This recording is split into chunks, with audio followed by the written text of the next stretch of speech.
25th April 1941, the Crown Council formalized the elections of His new Royal Highness Prince Norodom Sihanouk as the new King of Cambodia. On 3rd May 1941, the ceremonies of investitures of His Majesty King Norodom Sihanouk Burman took place, following the rites of the Cambodian court. The actual coronation ceremony were held on 28th and 29th of October 1941. Cambodians warmly welcomed their new king because of his youth, as they considered it a good omen to have a king aged only 19 years. Above all, the new king conveyed the impressions of renovations and the symbols of change. On 31st May 1946, His Majesty promulgated an electoral law, allowing the elections by universal and direct suffrage of a consultative assembly charge to study a draft constitutions. Elections were held in peaceful atmosphere in September 1946, and the new constitutions of the Kingdom of Cambodia was promulgated on 6 May 1947. Cambodia's first constitution was inspired by the elaborate scheme of the provisional governments of the French Republic. It contained the principal and necessary stipulations to make the constitutional monarchy a democratic institution.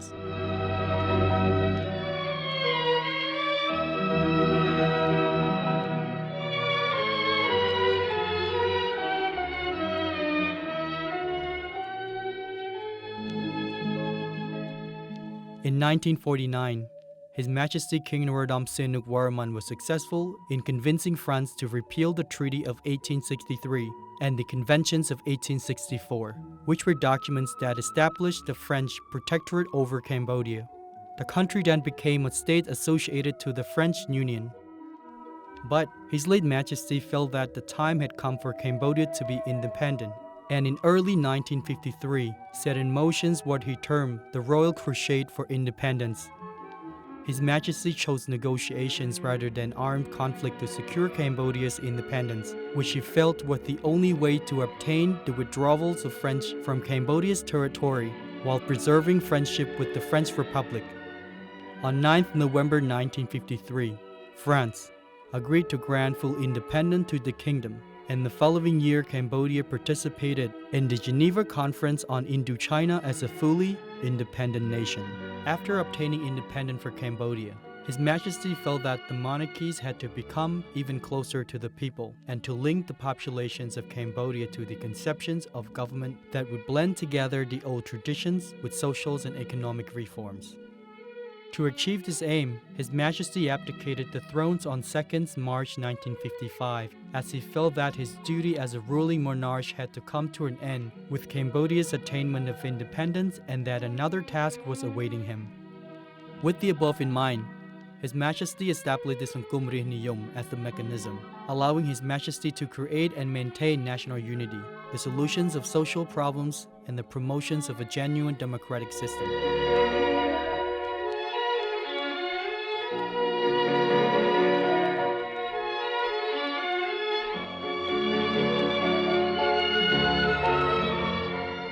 In February 1955, prior to his abdications, His Majesty visited India, where he discussed non-alignment and neutrality with Indian Prime Minister Jawaharlal Nehru. And in April 1955, at the first Afro-Asian Summit Conference in Bandung, he announced Cambodia's intentions to follow a policy of neutrality in her international relations.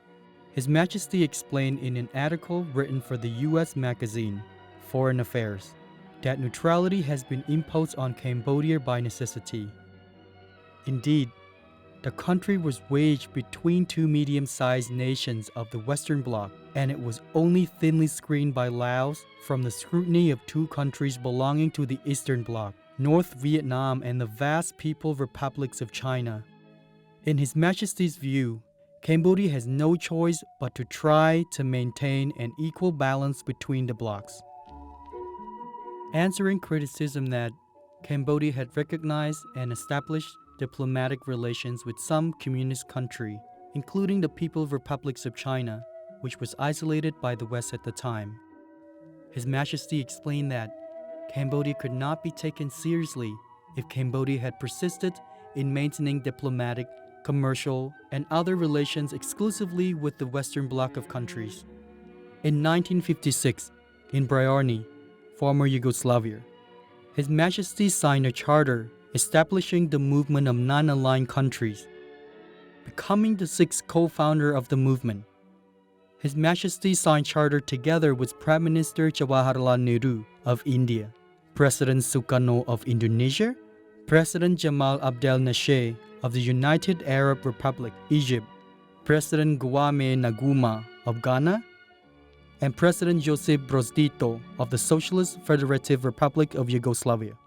Cambodia formally adopted neutralities on 4th November 1957 by a royal crown unanimously approved by the National Assembly and Council of the Kingdom and signed and proclaimed by His Majesty King Norodom Sihanouk.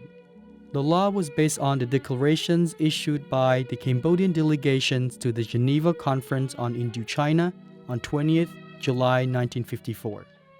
The government of Cambodia will not join in any agreement with other states if this agreement entails for Cambodia the obligation to enter into any military alliance, not in conformity with the principles of the United Nations Charter, or as long as its security is not threatened, or the obligation to establish bases for military foreign forces on Cambodian territory.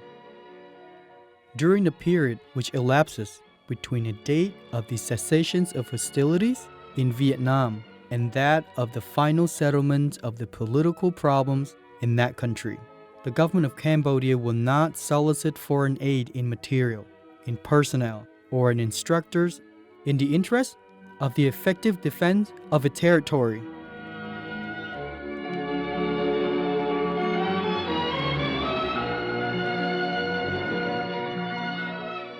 In 1959, Cambodia filed a complaint against Thailand in the International Court of Justice for its occupations of a piece of Cambodia territory surrounding the ruins of the Temple of Previhir, which was a sacred place of pilgrimage and worship of Cambodians. Cambodia asked the court to declare Cambodia's territorial sovereignty over the temple, and accordingly find that Thailand was legally obligated to withdraw the armed detachment stationed there since 1954.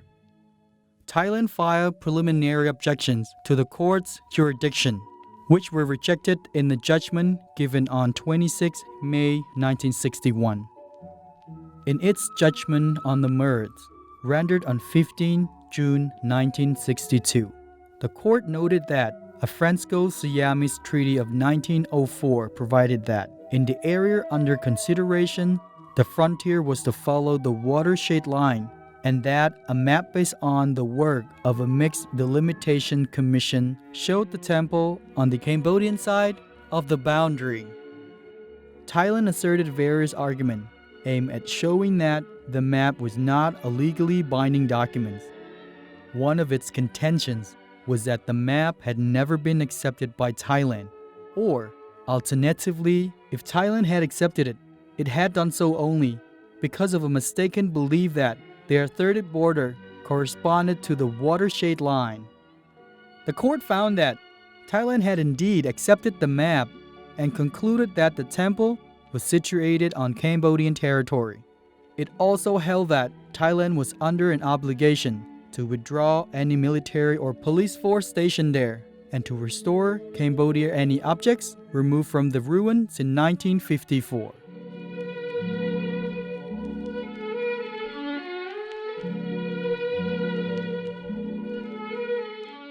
In March 1970, His Majesty visited the Soviet Union to request his Russian host to use their influence with the North Vietnamese to seize their infiltrations of several provinces of Cambodia. During this visit, demonstrations in Phnom Penh got out of hand. The demonstrations caused the sacking and the burning of the North Vietnamese and the Provisional Revolutionary Government of South Vietnam diplomatic missions in Phnom Penh. On 18 March 1970, both houses of parliament were hastily summoned to a special session by General Lon Nol, the Prime Minister and Commander of the Army, and told to vote for the dismissal of His Majesty as the head of the state of Cambodia. His Majesty was leaving Moscow for Peking when he was informed about the vote of the parliament, which he rejected. His Majesty decided to stay in China and lead the struggle of the Cambodian people against Lon Nol and his foreign sponsors. From January 1979 onward, His Majesty the King Father dedicated all his effort to achieve peace and independence for Cambodia from foreign intervention. He initially wrote 3 letters to the Vietnamese Prime Minister, which included Phair's proposal for negotiated settlements of the conflict between Cambodia and Vietnam. The letter remained unanswered. In March 1981, His Majesty found Phon Simpek, which provided him with a platform to continue political and diplomatic actions. These were very difficult years for His Majesty the King Father as friendly countries, which had supported him after Lon Nol's coup, now sided with Vietnam, and the USAs and ASEAN, which had been against the Phong and Krong from 1970 to 1976, worried about the Vietnamese expansionism. They now support His Majesty. His Majesty never changed his aims, which were free elections under the international supervisions, the disarming of all Cambodian factions, and the establishment of an international peacekeeping force in Cambodia.